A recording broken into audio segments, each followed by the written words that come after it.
कैकेय पहुंचकर भरत अपने भाई शत्रुघ्न के साथ आनंद पूर्वक अपने दिन व्यतीत करने लगे। भरत के मामा अश्वपति उनसे उतना ही प्रेम करते थे जितना कि उनके पिता राजा दशरथ। मामा के इस स्नेह के कारण उन्हें यही लगता था मानो वे ननिहाल में न होकर अयोध्या में हों।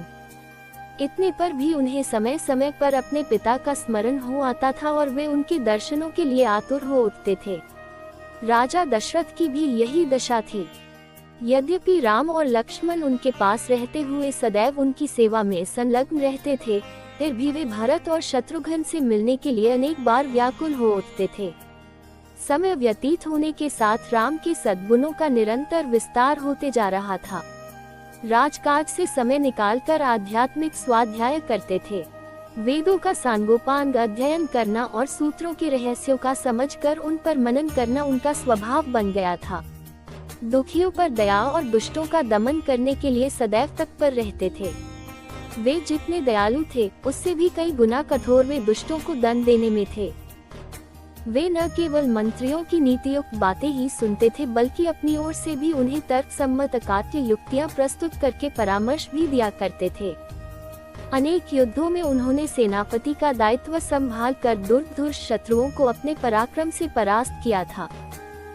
जिस स्थान में भी वे भ्रमण और देशाटन के लिए गए वहां के प्रचलित रीति रिवाजों, सांस्कृतिक धारणाओं का अध्ययन किया, उन्हें समझा और उनको यथोचित सम्मान दिया।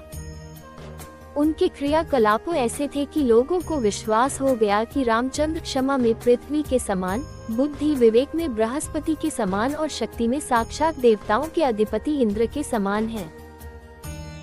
न केवल प्रजा वरन स्वयं राजा दशरथ के मस्तिष्क में यह बात स्थापित हो गई थी कि जब भी राम अयोध्या के सिंहासन को सुशोभित करेंगे, उनका राज्य अपूर्व सुखदायक होगा और वे अपने समय के सर्वाधिक योग्य एवं आदर्श नरेश सिद्ध होंगे।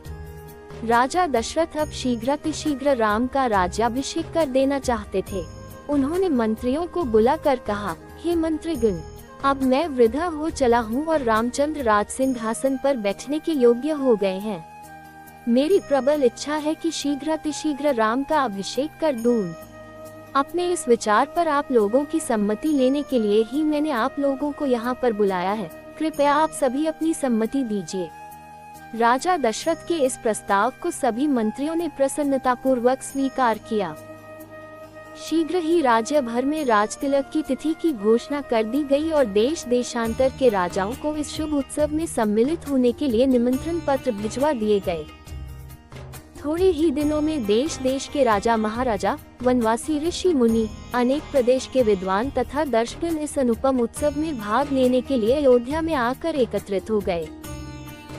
आए हुए सभी अतिथियों का यथोचित स्वागत सत्कार हुआ तथा समस्त सुविधाओं के साथ उनके ठहरने की व्यवस्था कर दी गई। निमंत्रण भेजने का कार्य की उतावली में मंत्रीगण मिथिलापुरी और महाराज कैकेय के पास निमंत्रण भेजना ही भूल गए। राजतिलक के केवल 2 दिवस पूर्व ही मंत्रियों को इसका ध्यान आया। वे अत्यंत चिंतित हो गए और डरते डरते अपनी भूल के विषय में महाराज दशरथ को बताया। ये सुनकर महाराज को बहुत दुख हुआ, किंतु अब कर ही क्या सकते थे। सभी अतिथि आ चुके थे, इसलिए राजतिलक की तिथि को टाला भी नहीं जा सकता था। अतएव वे बोले, अब जो हुआ सो हुआ, परंतु बात बड़ी अनुचित हुई है। अस्तु वे लोग घर के ही आदमी हैं, उन्हें बाद में सारी स्थिति समझाकर मना लिया जाएगा।